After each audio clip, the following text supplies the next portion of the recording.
Hey peeps, we are back. We are talking Love After Lockup, Season 3, Episode 42. Before we get into the video, please do me the honors of subscribing to my channel, hitting the notification bell so you can always be notified when I post new content, hitting the thumbs up because that does wonders for my channel, and share. Thanks.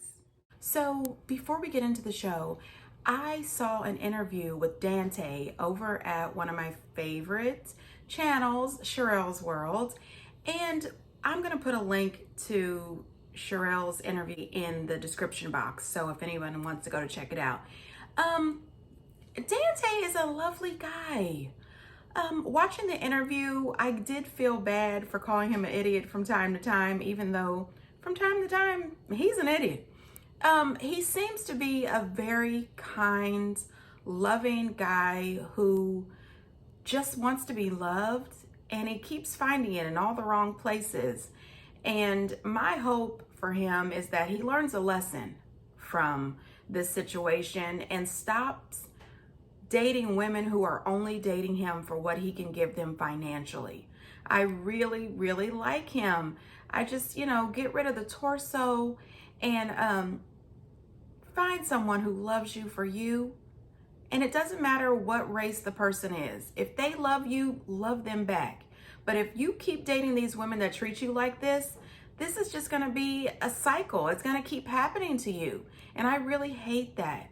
So if you ever watch this video, Dante, don't hesitate to reach out to me. Send me an email, drop me a message in the comments. Actually, anybody from Love After Lockup, if you're watching my videos, say something. I'm just saying.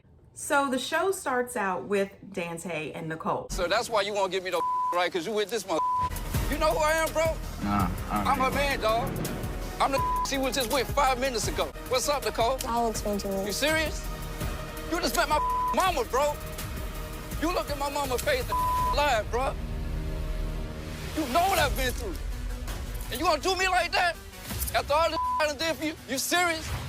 Me and Nicole, we were dating before she went into prison, but we definitely kept in communication, throughout the whole time. Give me my mother cell phone. Give me the cell phone, Nicole. Oh, you don't want to give me the phone? Bet. Keep the phone. I'ma deactivate the bitch. Or Damn boob job. Let this mother pay for your boob job. How about that? Now listen, honey. Lord have mercy. This whole thing is ridiculous and a waste of time. One thing that I was absolutely proud of is that Zach stayed in the car, number one, and Dante and Zach did not go after each other because this is Nicole's fault. This has nothing to do with Dante or Zach. Another thing that I'm excited about is that Dante did not try to fight her. He did not try to act out. He was angry, he was upset, he said what he needed to say. I think he may have went too far throwing that stuff out on the street. I think what I would have done, which would be, hard because I would be devastated and probably would have tried to fight somebody. But, I'm immature sometimes. What I think that he should have done was just leave. I would have left. I would have reached out to my cell phone provider. I would have had that phone cut off. I would have blocked her from calling me. No, ma'am. There will be no calls. There will be no texts. But most of all, there will be no more free ride. There will be no more free ride. The only reason she got out that car was to pick up all that stuff off the ground and put it in the dumpster. And then she went off and spent the night with Zach. She had the sex with Zach. That whole thing she was talking about, it makes me uncomfortable. I'm just not ready for the sex. I haven't had the sex since I went to jail. Zach was the last person I had the sex with. She had zero problems having the sex with Zach. She spent the night with him. Okay, what I really enjoyed about this was when she got home. Honey, listen, her mama and her mama's wife was sitting there with the whole mom stare times 2. They was on her butt. And listen, I appreciate them talking to her. I agree with every single thing that her mom and stepmom said. However, it's just going in one ear and out. Why are you looking at me like that? Why am I looking at you like that? Are you kidding me? This is your ex. This is someone you've had sex with. You don't go have them meet you right after you just met his mom. What's wrong with you? Zach and I did sleep together. Be with him. Tell him you don't want to be with him.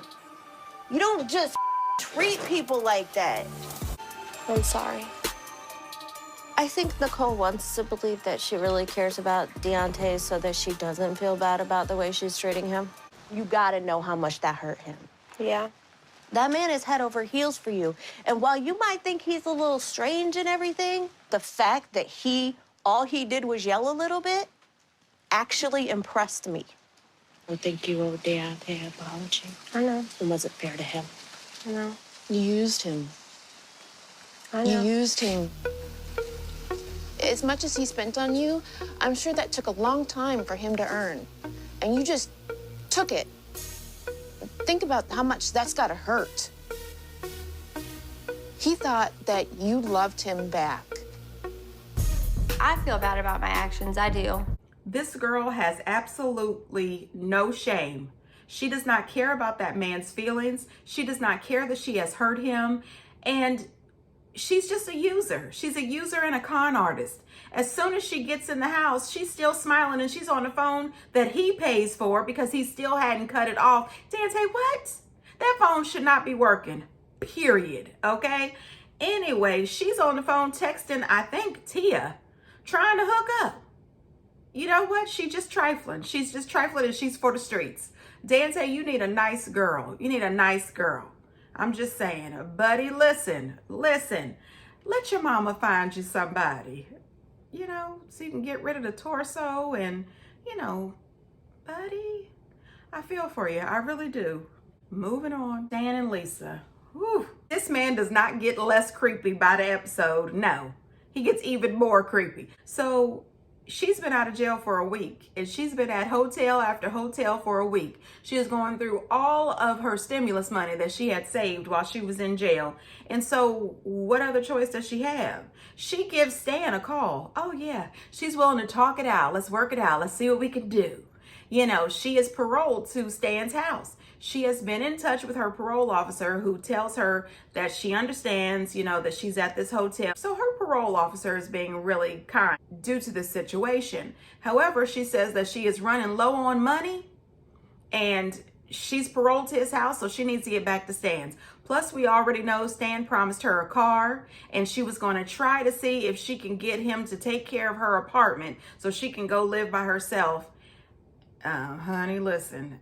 She was all right with it. She called Stan and asked Stan to show up to her hotel room. They have a little conversation. He pretty much tells her that he's lonely, he misses her, and she tells him that she will come back, but they've got to take it day by day, maybe even take it as if they were an addict. They have to take it 1 second at a time because he has all these crazy blow-ups.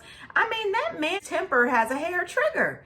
I mean, one little thing and he is out of control. And one little glass of wine and woo, Stan is crazy. Nope. She is all about getting to the basement. I said, oh, you really do want that new car in the apartment, don't you? Anyway, they get back to Stan's house and I chuckled a little bit because Stan has this huge house and a tiny grill. And I said, well, maybe he has a tiny grill because it's just him. But anyway, he's down on his knees in the garage grilling, right? He tells her he's going to go out and start the fire in the grill and she can prep the food in the kitchen. And she goes on and on about how she doesn't know how to prep the food. She goes on to say that she didn't have to cook when she was in jail. And I said, but ma'am, you have kids. You don't know how to cook anything? You don't know how to prep anything? I thought, have you been in jail forever? I mean, you couldn't have been in jail forever. You had these kids. That's concerning. I'm just saying. So they have dinner and Stan tries to pull out all the stops. Listen, he has candles, they have steak and asparagus and something else that was on the grill. I have no idea. And he tells her he's got some special champagne. Damn. What does it taste like? Like soda? It's like a combination of 7-Up and wine. That's horrible. You don't like it? No. Yeah. It's not what I'm used to. It's like drinking Alka-Seltzer. Man. You ready for some hang time down in the dungeon? Well, I'm ready. I'm right behind you, darling. I go to the dungeon. I don't go to the doghouse. You like the dungeon, though. Okay. You ready to get her done, son? Honey, listen. She didn't like the champagne. She said it tasted like Alka-Seltzer. And Stan said it wasn't his thing either. He didn't like it. But then they went down to that basement, and I just started screaming, oh gosh, I cannot unsee this. You see what I mean? Ooh, who is ready for that? Never. Never. Not me. I don't want to be in anybody's basement dungeon with a straight jacket. Now, if it was a 50 Shades of Grey kind of thing, I might be interested just a tiny bit, but not that. No, not with Stan. Anyway, moving on. We are moving to Rachel and Doug. And let me just say this, Doug, I'm done with you. Okay? Now listen, I said last video that Doug is more attractive than Jeff, and that's still the truth. But you know what? Those beautiful blue eyes, I don't care. You are full of crap, Doug. Okay, I'm not ready for Doug. And neither is Rachel. Come back. No, you. Hey, Gaga, do it. I'm not talking. You're gonna talk to me. I want to talk to Rachel, not you. You, son. I don't care. Rachel, you're C the real junior. You gotta keep Douglas away from Kalamazoo, or he's gonna cheat on you. He's gonna do something stupid. Come on, son. Please. He wants to talk to Rachel, only Rachel. You have a temper problem. He's a sensitive boy. He don't want to see nobody be mad at you. He doesn't want to see anybody hate you. He's the kind, positive dad that I thought I had. He is. No. Dougie. I knew you were strict. I didn't know you yelled at your own family, said you don't need them. I don't need them, son. But I need them. We're gonna get through this. Okay. It's so much different than I anticipated. You and me both. So the situation is, Big Doug is a big baby. Big Doug has been in jail for so long, he is still a child in his head. But he wants to be the man on the outside. Everybody's gonna respect me. For what? For being a jailbird? For what? For conning this lovely woman into marrying you and giving you and your son a stable home environment? No, sir, there'll be no respect.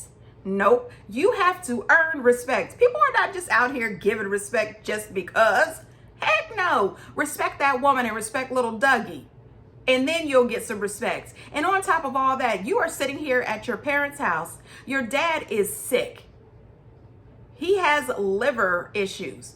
Your mama's in the house and she won't even come out to see you, and you've been in jail for how long? And you're out here screaming and hollering and disrespecting your sister and calling her out of her name. No, sir.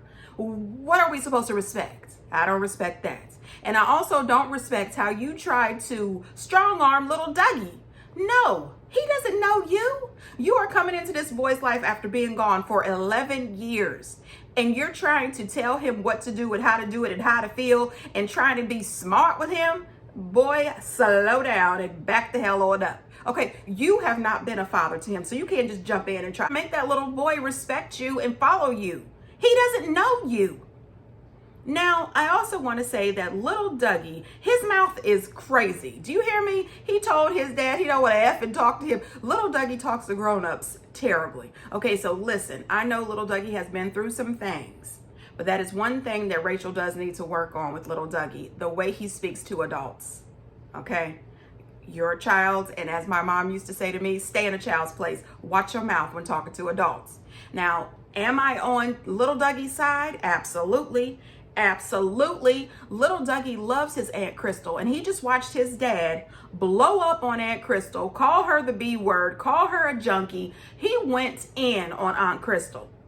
Watch it. You cannot act like that.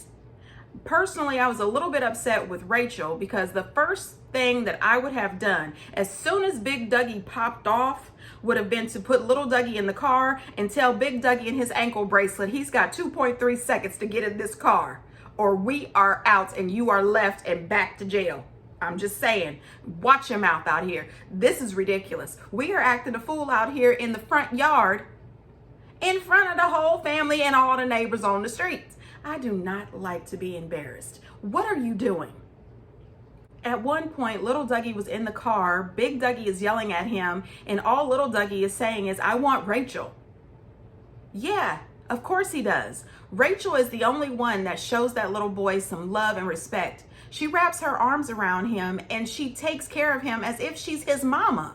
And that's what he needs. Personally, if I was Rachel, I would be somewhere secretly meeting with some attorney to figure out how I could get custody of little Dougie. I don't need Big Dougie and the rest of those people. This is ridiculous. This little boy has finally got a home of his own, a room of his own, and a mom, well, a stepmom, who is trying to love him. And Big Dougie is just trying to be in charge.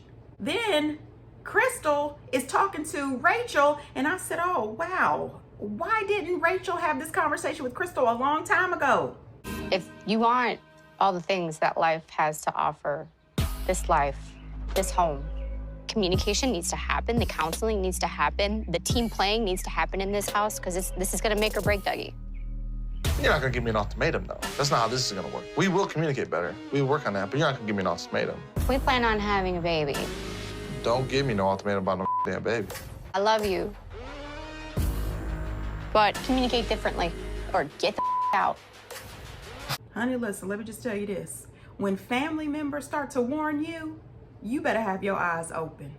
Have your eyes open, okay? Turn your ears all the way up, because something is not right. Dougie still screaming and yelling.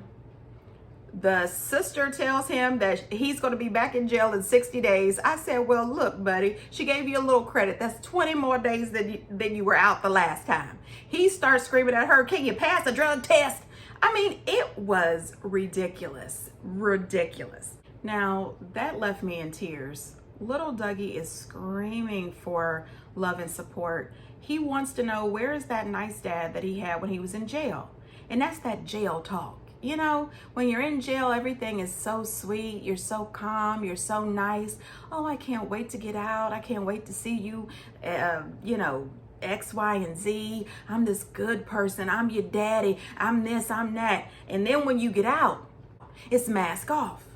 You know what I mean? If you're going to show us your real face and your real actions. Little Dougie has had it. Big Doug, you dropped your fake facade too quick. Now listen, I appreciate Rachel. I appreciate Rachel. She absolutely put her foot down. He tried to get smart with that you won't give me ultimatums. Honey, listen, I'd be on the phone with your probation officer so fast. You couldn't even say probation officer before I'm on there asking for them to remove you. You can go back to Kalamazoo and sit on your daddy's porch and act a fool there, okay? But what you are not going to do is bring disruption, anger, and a toxic environment into her home, into her nice neighborhood, and into little Dougie's life. And she's sitting there thinking about possibly maybe in the future having a baby with him. Girl, no. You don't need those problems. You don't need those problems. And so I am doubling down when I say they are not going to work. I'm only hoping that something good happens for little Dougie, that he gets to stay with Rachel when Big Dougie either one goes back to jail or two, she divorces him. Okay? You're going to get put out and you will no longer have your 4 Bs. I really do need Rachel to keep that same energy the entire time. Keep that same energy, because Big Doug thinks that he's about to be able to walk all over this woman and walk all over little Dougie. Keep the same energy, Rachel. Don't let it happen. Whew, they done ticked me off. All right, moving on to Anissa and Jeff. Oh, gosh. So Jeff is still at the table out in the yard talking to Kyle. He tells Kyle that he has found out by his ex-girlfriend that they have an 18-year-old son together. He says that on the day that she delivered the baby, he was in prison. And he called her and her mom answered the phone, and the mom told him that the baby was not his and don't ever to her daughter again. So all this time he has had no idea that this child belongs to him, and he doesn't know how to tell Anissa. He says that he's telling Kyle this because he wants to see if Kyle can keep his secret. And if Kyle doesn't keep his secret, then Anissa's not going to be allowed to hang out with Kyle anymore. I said, well, who are you, her daddy? You're not the daddy. not the daddy. You might be the daddy to this 18-year-old. He says that they had DNA testing done while he was in the halfway house. I said, oh, so I bet you used her money for that DNA test. Remember, she had given him money and then 2 days later he needed another $100. I'm just saying, I don't know. But you can't tell this woman who she could be friends with. Anyway, Kyle says that if he doesn't tell her, he's definitely going to. Now, my thing is, why are you afraid to tell her this? She has been dating you and taking care of you and sending money to you and buying you stuff while you were in prison for 11 years, and then you ghosted her the 2 times that you got out, and she's still there. So I'm pretty sure finding out that you have an 18-year-old son that you didn't realize is not going to kill the woman. Just tell her and go on about your business. Now, this dude says that he wants to get him a job so he can get his teeth fixed. And I said, well, that's good. That's good. Get your grill fixed. Good teeth are important, you know, especially when you're trying to eat corn. Anyway, he wants to get a motorcycle. Yeah, not a motorcycle, a motorcycle. And he would like to get some Gucci pants, because he says that he's always worn designer clothes his whole life because he likes to be sexy. But at the same time, he had just told Anissa's cousin Penny that he has never had a job in his life.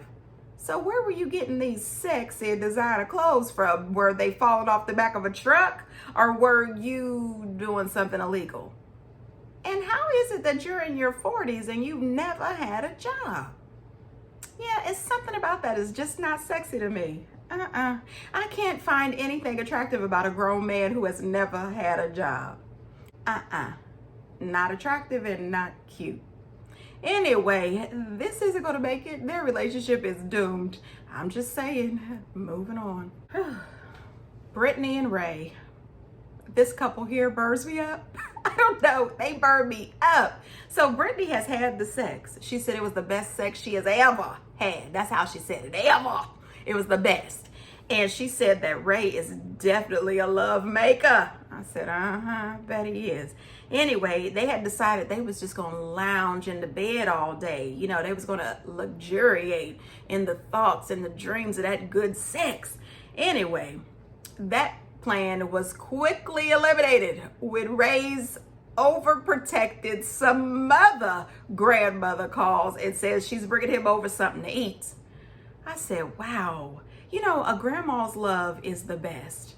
A grandma's love comes right after a mom's love. And sometimes a grandma's love comes right before a mom's love. You know what I mean? Moms and grandmas, they know how to dish out that love.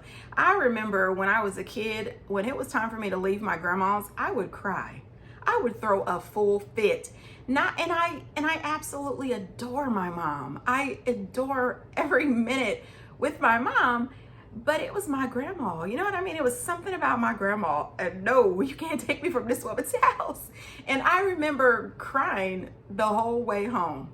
And my mom would just sit there in the front seat and she would try to pacify me from the front seat. I would just be in the back. She would be going over and over and over again about how I'm going to get to come back. You're going to get to see your grandma next week. And I would still have a fit. But his grandmother, I think she's doing too much. Ray's grandma, she is one of those straight shooters. It's early, but I'm sure it's okay. Right? Yes, absolutely. You see what I mean? Ugh. His grandma is not here for it. She is not here for it. I personally think that Brittany should go ahead and with her cell phone and call the people. Can you parole him to his grandmama's house? Because she clearly wants him there. You know, I do appreciate that she stopped telling those lies and finally admitted that she has not told her family, number one, that he is out of jail. And number two, she lied and told them that he was going to be paroled to his parents' house. His grandmother was very ticked off. She was not here. Know about him, they just don't know he's here. Okay. In the back of their mind, he's not bringing anything to the table. I know he's not a baby, but he's my baby. Right. Okay. If it ever comes to a point that you're uncomfortable here, not being respected here, get in touch with me. I will. Call me. Like I said before, please feel free to grab his garbage bag and put it in your truck. Take him with you. I wouldn't be bothered. It's too much. Grandma is I-spying Brittany as if she was the convict. I'm just saying, you know, I mean, their relationship is a little bit odd, but I just feel that his grandmother is putting a lot of pressure on Brittany, and she's examining Brittany, but take a look at your grandson. I'm just saying. Oh boy, then we go to Courtney and Josh. Honey, listen, Josh has been out of jail for 12 days. He is quarantining for 14 days at Courtney's house, and then he is moving to his cousin's house where he has to be for 3 years until she is off parole because she went to jail for dating him when she worked for the prison. Now, I like Courtney. Josh, not so much. I don't like Josh that much. Josh is in the kitchen whipping up something he calls fried soup, which is some crunched up ramen in a bowl with some other stuff and thrown in the microwave. I said, okay, he is back to his prison chow. Anyway, Courtney says that since he's been out of jail these last 12 days, they have only had the sex 3 times. I said, but Houston, we have a problem, okay? A man who has been in jail as long as Josh, who is now free, living in the house with his wife for 12 days, and you've only had the sex 3 times. Something ain't right. Something ain't right. She says that he spends most of his days playing video games and talking to his friends from jail. So I guess his jail buddies are calling him, and he is getting caught up with the jailhouse gossip. And he's more into talking to them than he is talking to her or doing her. And you know what? Her saying that it's making her feel insecure and unattractive because he doesn't want to touch her, I would feel the same way. I would absolutely feel the same way. Now, I don't know if that's wrong to feel that way, but I would. Anytime I have a husband and it's been 12 days, we've had sex 3 times, and you just got out of the lockup, something is not right. He pretty much tells her that she's to blame for some of it. He's used to living by himself, and she's there all the time. And, you know, everything was thrown back on her pretty much. And she was explaining to him, listen, I blew up my life for you. I lost everything for you. She lost a job that she absolutely adored. Then she went to jail. Now she's on parole. You know, she's gone through some stuff dealing with him all this time. And he doesn't really seem to care. He gives her, well, thank you. You know, something like that. Buddy, bye. Buddy, bye. The thing is he's got 2 more days at her house. Then he's going to be paroled over there to his cousin's house. And it's only a matter of time before he has a new girlfriend. He's going to be left out there with those dogs by herself. Anyway, you guys, get down in the comments. Let me know what you thought about this episode. And until next time, bye.